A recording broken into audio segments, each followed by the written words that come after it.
11,000 na trabaho pig-opresir sa ginibong job fair sa Naga City. 22 na local employers nagpartisipar sa aktibidad. Uya ang report ni Jessica Calino.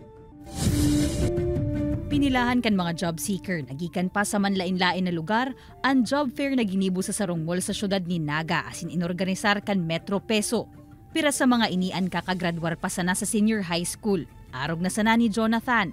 Naghahanap para makatabang po sa pamilya po.